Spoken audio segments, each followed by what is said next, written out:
This is Democracy, a podcast that explores the interracial, intergenerational, and intersectional unheard voices living in the world's most influential democracy.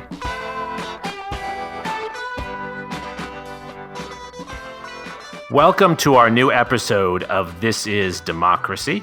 This week, we have with us one of the foremost scholars, philosophers, and public intellectuals in the world, writing about a topic that's very close to us, I think, every day, where history matters for us every day, which is how we think about memory and the ways in which memories of the past, particularly memories of a traumatic, guilt-ridden, difficult past, the ways those memories are used or not used to improve or limit our democracy. In other words, what is the role for historical memory in addressing past injustices? Susan Neiman, who is our guest today, Susan has written some of the most important work on this. She is the director of the Einstein Forum in Berlin. She was born in Atlanta, Georgia, and that's central to a lot of her work. But she studied philosophy at Harvard and the Freie Universität in Berlin, was a professor of philosophy at Yale and Tel Aviv University before moving back to Berlin for the Einstein Forum. She's the author of numerous books of contemporary philosophy and political philosophy as well. A number that I'd just like to mention: Evil in Modern Thought, particularly relevant perhaps to our world today. Moral Clarity, a guide for grown-up idealists. I'm not sure I'm a grown-up idealist, but it at least gives one a guide. You probably are if you're doing this podcast. Thank you, Susan. That makes me feel a lot better.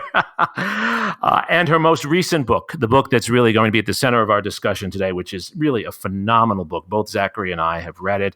Learning from the Germans, Race and the Memory of Evil. It has just come out in paperback with a brand new final section, at least for now, on the Black Lives Matter movement and how it relates to Susan's really in-depth discussion of historical memory in Germany and the United States over the last century. Susan, thank you for joining us today. It's a pleasure. Before we turn to our discussion, as always, we have our scene-setting poem from Mr. Zachary Suri, and today's poem is actually a bilingual poem from Zachary. This is the first of your bilingual poems in 120 or so, I think, Zachary. What is the title of your poem? Herbst, ich erinnere mich, or Fall, I remember. Let's hear it.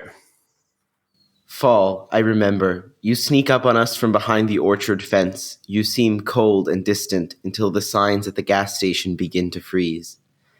Herbst, ich erinnere mich an dich, der alte Mann in dem Supermarkt mit kaltem Haar, zwischen geöffnet und geschlossen Hoffnung. Fall, I remember you like a blessing, a prayer for the lost souls in tandem with the damp leaves trodden underfoot. The air is burning now. The earth is burning. The fires are so hot they feel as if they could be frozen. Und dann von hinter der Regalen hat ein Mann deinen Arm berührt. And then, from behind the shelves, a man has touched your arm. He is memory. Ist die Erinnerung. And there are the eyes of your underlings, and the eyes of the mistreated ones, and the eyes of your fathers and your mothers and your great-great forgotten ones. Es gibt die Schuld deines Land. There is the guilt of your country. Es gibt die Schuld deiner Hand. There is the guilt of your hand. Wie kommt das Ende der Geschichte mit dem Ende der Erinnerung? Wie kommt das Ende der Erinnerung mit dem Ende der Zeit? Wie kommt das Ende der Schuld mit Herbst, mit Zärtlichkeit? That was really powerful, Zach. Very powerful. I think you should translate that last section for us and tell us what your poem's about. Well, so I'll answer the latter question first. So my poem is really about how we think about historical memory and guilt, and it's particularly about this moment we find ourselves in the fall of 2020, right before the presidential election. Sort of thinking about our history and how it's going to affect our future. And the last 6 lines of the poem in German translate roughly as: how does the end of history come with the end of memory? How does the end of memory come with the end of time? How does the end of guilt come with fall, with tenderness? It evokes a little bit of T.S. Eliot, right? Not with a bang, but with a whimper. Well, I was also thinking, Zachary, I don't know if you know, there's a fairly well-known poem of Rilke. I don't know its title anymore, but it starts with Es ist Herbst. its fall. Do you know that? I think I may have come across it, but I was definitely going more T.S. Eliot. But okay, yeah. Yeah, I prefer T.S. Eliot to Rilke myself, actually. But his Herbst poem is a good poem. It is. I'm glad you mentioned that, Susan. I read it years ago. I'm going to go back and find it when we're done, and maybe put it up on the website with the link to your book. That's really, really wonderful. Susan, building on Zachary's poem and the sort of haunting elements of memory, maybe you can take us through a little bit about why you wrote this book, Learning from the Germans. It's a deep, thoughtful, intellectual book, but it's also a very personal book, which I loved. Thank you. It's not an academic book, although sometimes I call myself a recovering philosophy professor, but it's written. Much of it's written in the first person. It also contains a lot of interviews. I thought it was very important not just to have my voice in the book, but also to have the voices of many, many people, both in Germany and in the Deep South, which is where I focused my research. Not because I believe racism is only a problem in the Deep South, I should, emphasize, but because the South works like a magnifying glass for the rest of the country. Everything is out in the open, and you certainly can't say that people aren't concerned with their history. But let me go back to this book has two beginnings, actually. One was in the fall of 1982 when I first came to Berlin on a Fulbright fellowship, thinking I was going to stay for a year and go back.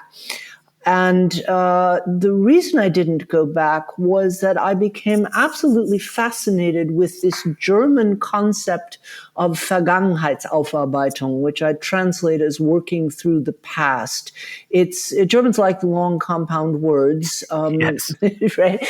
But it's not a concept that exists in any other language. And, there's a sense in which it simply emerged as a way of saying, what the hell are we going to do about the Nazis? And coming to Berlin in 1982, I was absolutely struck by the ways in which people were talking about the Nazi past. It was just before the 50th anniversary of the Nazi takeover of power. And people in Berlin were preparing to commemorate it with a year's worth of exhibits and discussions and theater and people doing the research about their neighborhoods and what their neighborhoods were like in the Third Reich. I should say this was at the time not at all a government-sponsored project, and it wasn't even a majority certainly not a majority of Germans, and not even a majority of Berliners who have always leaned somewhat to the left of the country. But those were the people that I would have normally gravitated to, that is, intellectuals, artists, activists.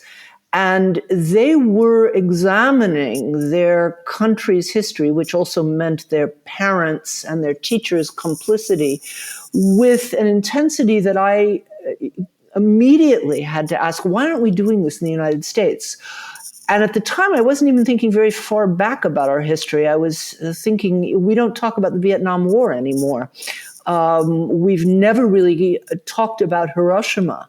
And that was the moment when I began to think about the contrast between the ways in which Americans dealt with their history or don't, and what the Germans were doing with theirs. So it's a subject that I've been thinking about for, more than 35 years. And the immediate impetus to writing the book was when I was watching President Obama give the eulogy for the 9 churchgoers massacred in Charleston in 2015, and in tears from my Berlin apartment, and thinking, however, because, Nikki Haley did take down the flag. It was the first time that a major national politician had called for dealing with or getting rid of Confederate symbols. And I thought, gosh, America's finally beginning a Vergangenheitsaufarbeitung. And since this is something I've thought about for a long time, maybe I can make a contribution. But I didn't want to simply do it from afar. I had a sabbatical coming to me from my institute, and I wanted to spend some time with even in 2016, there were Americans looking at this history, particularly around questions of racial reconciliation. So I based myself for a year in Mississippi, following people around who were doing this work as well as people who were absolutely opposed to it, as a way of trying to figure out what would be a genuinely American Vergangenheitsaufarbeitung, working off the past. I do believe we have things to learn from what the Germans have done with their history, including their mistakes, and there have been many. I don't think any two countries' histories are the same, and the first chapter of the book talks about all the differences between American and German history, because I knew, of course, people would object immediately. Of course, there are many differences in those two histories. You're a historian, so it's important to care about cultural and historical differences. But I still think there are lessons. Well, and I have to say, I first became aware of your book. It had just come out, and I think I had read a review of it, but I was at a meeting of the World War II Museum, the National World War II Museum in New Orleans, where I'm on the board, and we were talking about memories of World War II. And it became so evident to me as we were planning a conference on World War II memory, how little Americans had thought critically about our own war experience. And that's in no way to trash the experience of the United States in World War II, but how much more advanced German thinking was on this. And this is a theme that resonates, I think, in your book. Why is it that around many of these issues, the Germans have seemingly done more thinking about this, more of the work of addressing the dark and embarrassing and traumatic parts of their history than Americans? Why is that? Well, there's several reasons for, one can give several reasons. One is, I don't know if it's okay to swear on your podcast or not. Go ahead.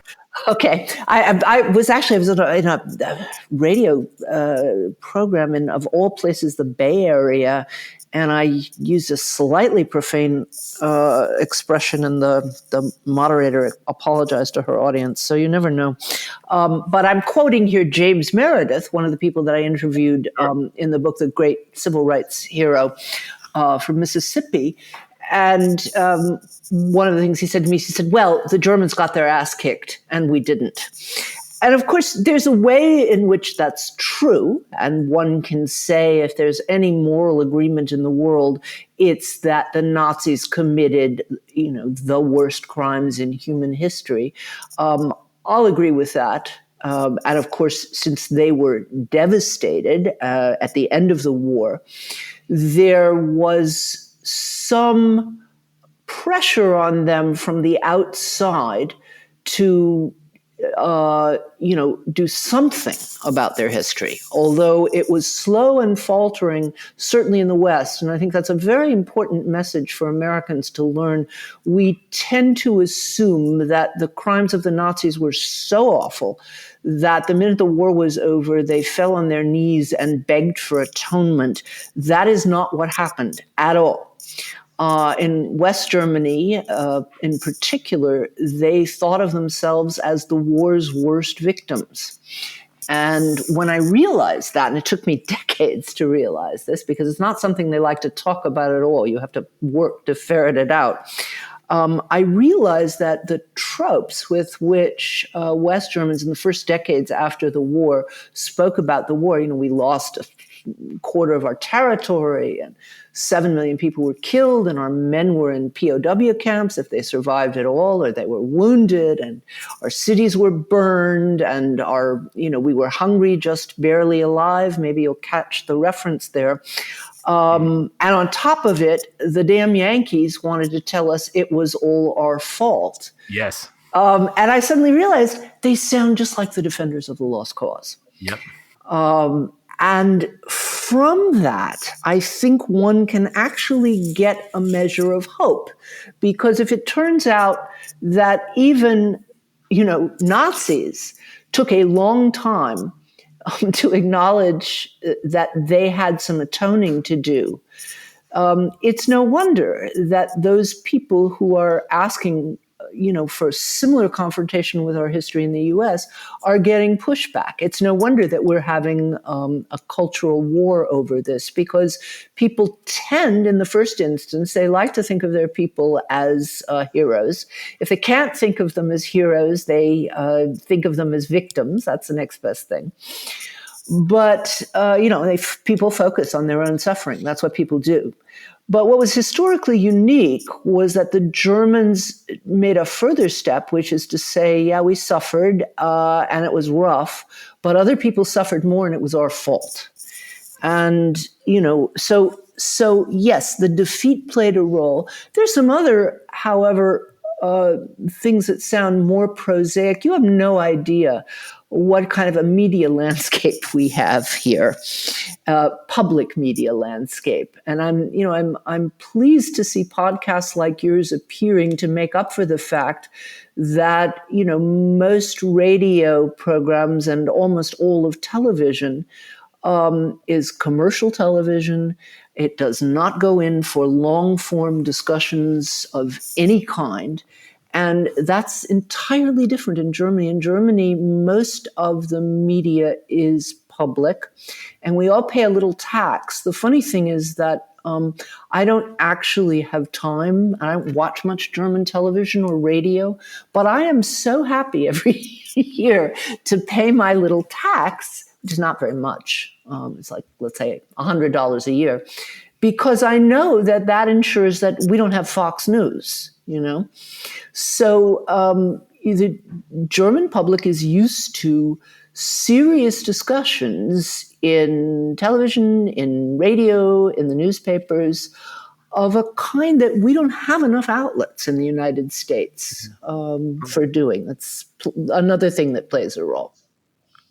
So what about personal confrontation? I remember reading recently a book called Jeremi and the Germans by John Ardaugh from the 1990s, and he describes going to, I think it was at the University of Stuttgart, where they had like the grandfathers and grandmothers and who had lived through the war, one-on-one with students who grew up after the war, and there was very much a sort of generational tension.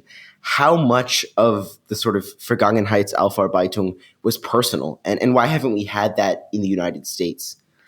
So that's a really good question. And of course, it depends whether the person you're confronting is your grandfather or your father. In the late 60s, when people were confronting their parents who had served in the Wehrmacht or and certainly gone along with the Nazis, even if they hadn't actually been members of the party, the confrontations were terrible, understandably. And you had a sense of family structures being quite destroyed in many cases. The interesting thing, I felt like where the family structures weren't destroyed. I mean, I was once invited to spend a weekend in the country. Somebody who said her parents were away and said, use our house. And the parents had, pictures of the father in uniform all over the house. And I left the next day. I can imagine, yes. If this is what it means to have a nice relationship with your parents, I'm not sure that I'm going for it. Look, I think so there are people now talking about the ways in which people, didn't confront their grandparents and where the grandparent was in particular a Nazi criminal or even a serious Nazi, that has left real scars. One of the people I interviewed in the book, Alexandra Senft, has written about her grandfather, who was actually one of the very few people executed as a war criminal, and, talked about the way that destroyed her family. So, the confrontations didn't happen at all for decades. And they certainly happened There's sort of waves of these things. And of course, every family is personal. Look, I think the biggest problem in the United States is this 100-year-old hole in our memory, as I talk about in the book, between the end of the Civil War and the Civil Rights Act of 1964. I was fortunate. I grew up in the South, although I know you don't hear it. My parents were from the North. But my mother was very active in the civil rights movement in Atlanta. So I'm kind of a civil rights kid. That was the atmosphere that I grew up in. But nobody talked about history. Everybody was much too focused on the present, focused on getting rid of segregation. And it was a time, Zachary, you're fortunate to have had your young political consciousness formed by, an African-American president of great integrity and intelligence. When I was young, we couldn't imagine it. We couldn't even imagine a Black cabinet member at that point. So the focus was on the present and the future. People were not talking about the history. At least white people certainly weren't. And I rather think Black people weren't either. They knew more of it, of course, than white people did. But it wasn't a focus of attention. So we tended to think, okay, there was slavery. Slavery was terrible. But then we fought a war in order to end it. That was still the line, that I learned mostly. And then there was Jim Crow. I think Jim Crow is a terrible expression. I'm on a minor campaign to stamp it out because it's a euphemism. It prettifies what Brian Stevenson calls the age of racial terror, which I think is a much more accurate expression. I agree. Yeah. And the words Jim Crow allow us to think, okay, there were racial stereotypes, there was racist prejudice, but it wasn't.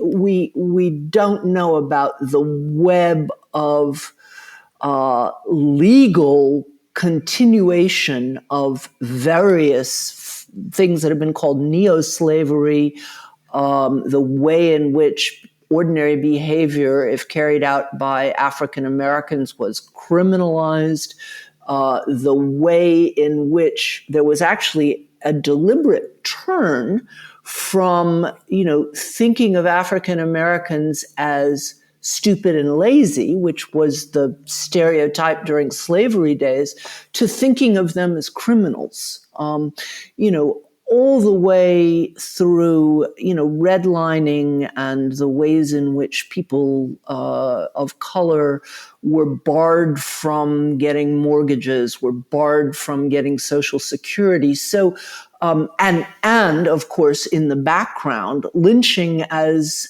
a real instrument of terror to intimidate people of color. So, we tended to think that all of that was more or less. So okay, it was too bad that there was segregation, but then we had the civil rights movement and it wiped it out. And, our ignorance, and I must say myself very much until 2015, until I started thinking about these questions, I was as ignorant as anybody else. And I know professors of American history who didn't know very much about it. Of course. Either. Of course. Right.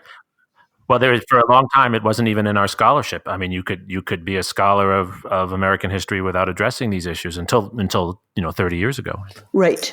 And then you had to be a scholar. You had to be Eric Foner or somebody like you in order to address those issues. And if it wasn't your field, it didn't get into public discussion in the way that it is now. So I think that's the main reason why Americans have not examined our racist history. There's a second issue that I'm only going to mention because I know we don't have time to go into it. I think we are still living in a time where the Cold War has cast its shadow over American history, which is why great civil rights activists like Paul Robeson is almost forgotten, which is why we don't talk about Hiroshima and we don't talk about Vietnam. But that's a question for a podcast in itself. Yeah. So we also see, you talked about this in your book a lot as well, later on, particularly in recent decades, an effort by Germans not only to talk about their past, but to take actions to atone for it, to accept refugees, and to send aid to Israel and other such activities. How big of a part of Vergangenheitsaufarbeitung is this, and has it been applied in the United States, and how could it be? So very good question. I mean, let me start by saying that Vergangenheitsaufarbeitung has, it's not one thing. It's not a one-off vaccination. Okay. It involves, constructing a different national narrative. But that itself is not just something to be done by historians, and it's not just something to be done in history books. It involves popular culture.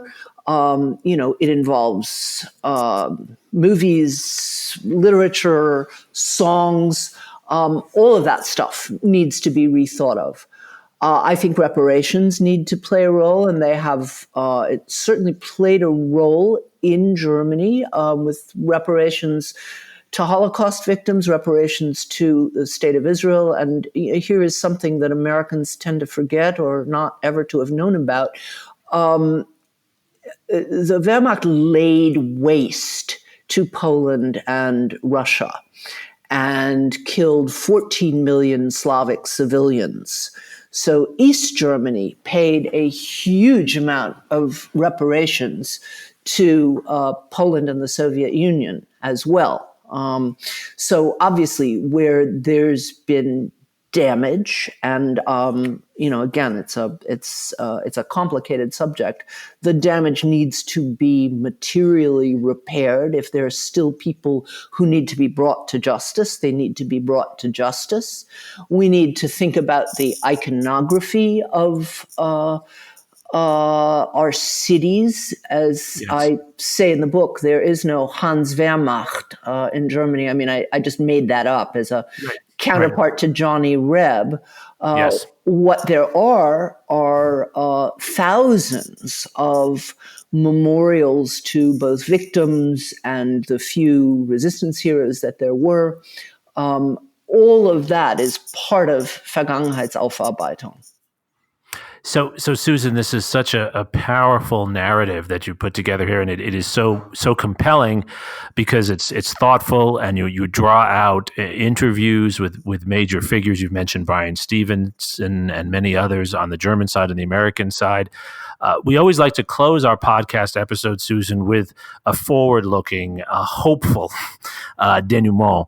What do you take from this about the possibilities going forward? I think Americans are maybe, at least a younger generation, it seems to me, and I find this certainly with my students, are much more open to talking about a lot of these issues than my students were even 10 years ago. So what do you see as the positive pathway forward for us, taking into account your analysis of historical memory and the uses and misuses of it? I see a lot of hope at the moment, but I think we're in a perilous time. It surprises me to complain about polarization because it's such a centrist thing to do. And I am not a centrist. I'm a social democrat, and I'll say it to anybody who wants to hear it. I've always been on the left. But I think we need to be very, very careful in this moment. I agree with you that people are finally in America connecting the violence which still outrageously exists more towards people of color than towards anyone else. That violence with the violence in our past and the need for a new narrative.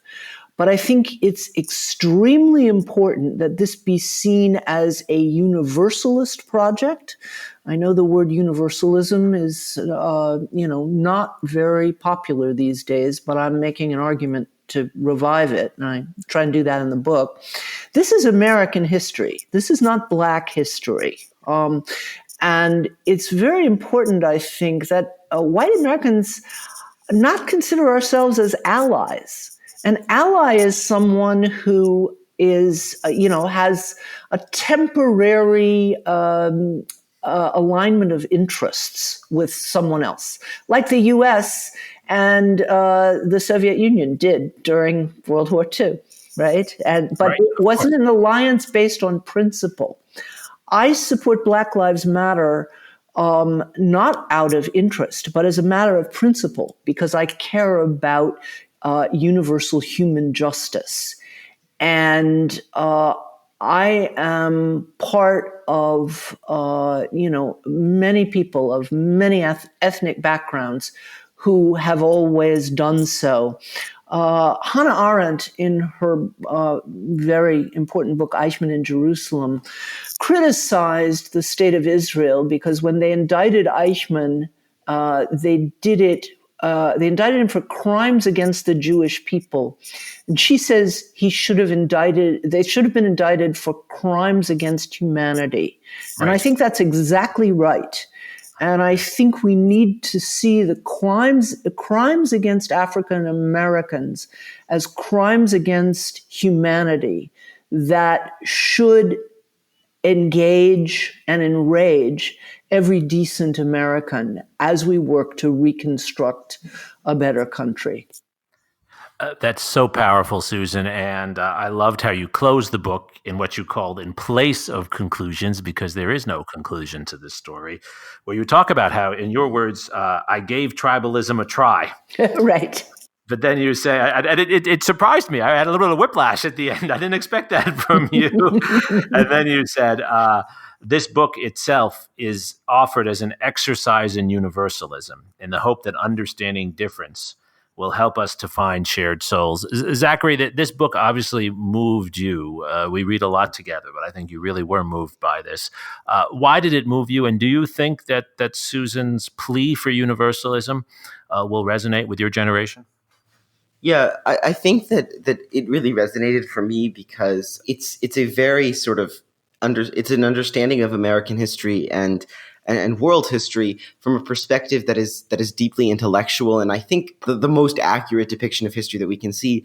And I think it's actually a very hopeful thing for young Americans like myself, because I think sometimes it's a little easy to be put off by people who want to be all negative about American history or all positive about American history. And I think that this book and the message of this book offers a great framework for how we can understand our history from a realistic perspective. Well, thank you so much. And, what Jeremi said also resonates with your poem. There isn't a conclusion. This is something, that's going to go on for a very long time. And it's a multi-generational project. So I think it's wonderful that the two of you are doing this together. Well, and reading your book, Susan, certainly felt not just like reading an exploration in memory and history, but also an exploration in redemption. What you're talking about is the most hopeful thing, right? How democratic societies offer the possibility for redemption, because this is a theme of our podcast week in and week out. Democracy is about no finality. Democracy denies that there's an end to history. There's no perfect template, and we're not looking to create the perfect man and woman. We're looking to constantly remake ourselves for our times. It's a constant rebuilding, or in the Jewish tradition, lador vador, from generation to generation. And I think your book really captures that so well. Thank you for joining us from Berlin today for this discussion. Well, it's been a pleasure, and now I'll look up your podcast more often. I hope you will. I certainly will. You will. Yeah. And Zachary, thank you as always for a moving poem in 2 languages this time. You keep outdoing yourself every week. And most of all, thank you to our listeners. And I do want to encourage everyone to pick up a copy of Susan's book. It's now in paperback, Learning from the Germans, a title very easy to remember. Thank you for joining us for this episode of This is Democracy.